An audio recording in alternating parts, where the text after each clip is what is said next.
Дорогие жители Республики Коми, добрый день.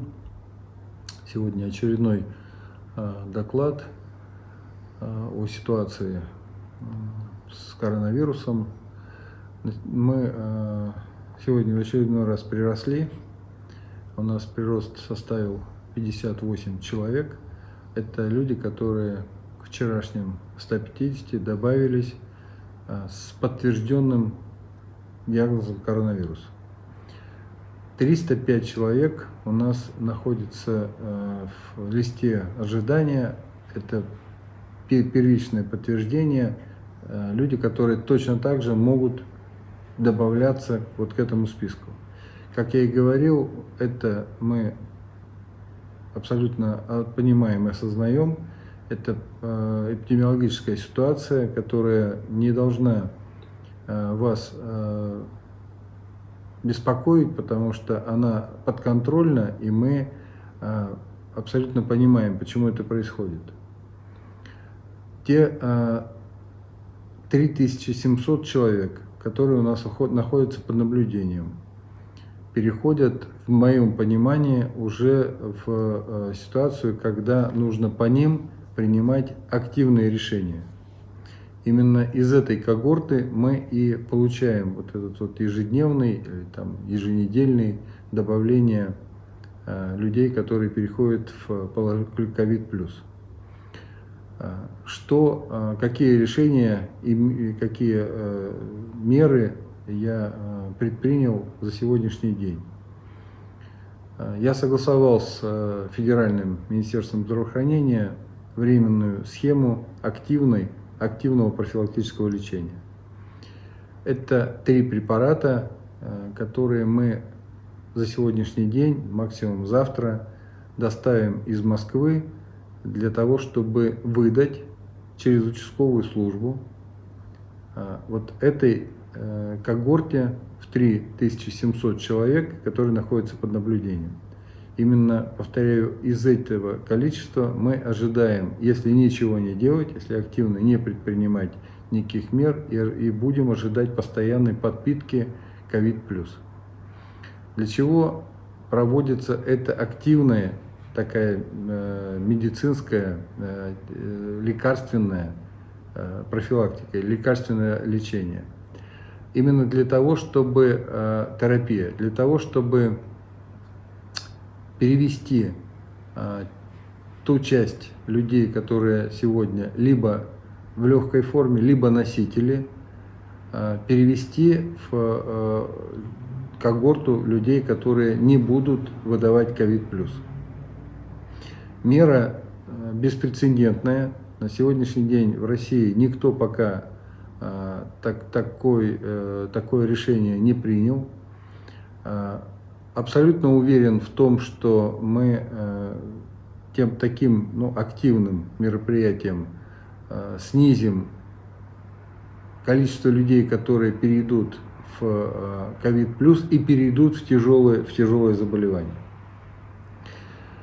Вторая история, которую мы сегодня обсудили на оперативном штабе, это снижение заражения людей в Эжвинской больнице. Вы знаете, что у нас часть пациентов там находится под наблюдением, и у них COVID+, и мы их лечим, наблюдаем, в том числе и медицинский персонал, который с ними остался в жестком карантине. Но часть пациентов, а на сегодняшний день их 47 человек, находятся просто в наблюдении, в лечении. За сегодняшний день мы отработаем маршрутизацию, и либо всех 47, если позволит их состояние здоровья, либо часть из них выведем в обсерватор.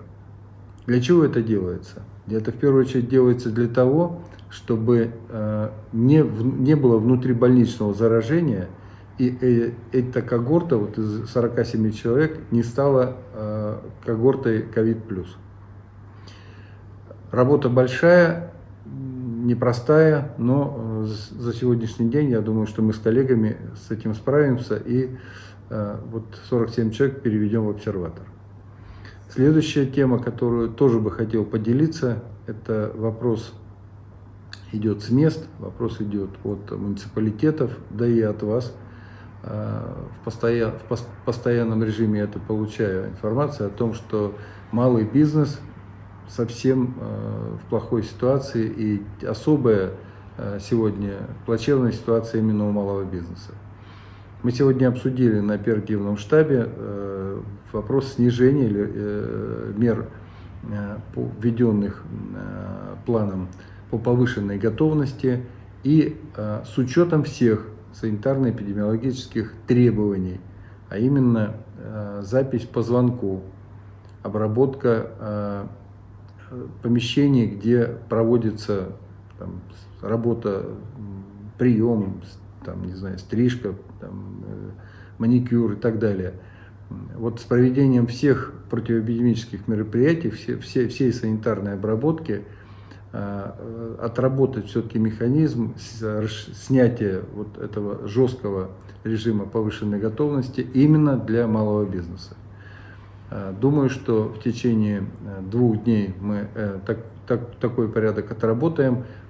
Он очень сложный, потому что на самом деле, ну, понимаете, такая непростая ситуация. С одной стороны идет прирост COVID+, больных, пациентов, с которыми мы подтверждаем COVID+. С другой стороны, я говорю о том, что нужно снижать вот такие меры, жесткие меры по плану повышенной готовности. Отдаю себе отчет, что это непростое решение, но введение вот такой активной терапевтической поддержки, а именно медикаментозной поддержки, о которой я сказал в первой части, все-таки даст снижение того количества зараженных, которые мы каждый день подтверждаем. И второе – это безусловное выполнение руководителями и теми индивидуальными предпринимателями, которые готовы будут участвовать вот в таком снижении жестких мероприятий, выполнение требований санэпидрежима.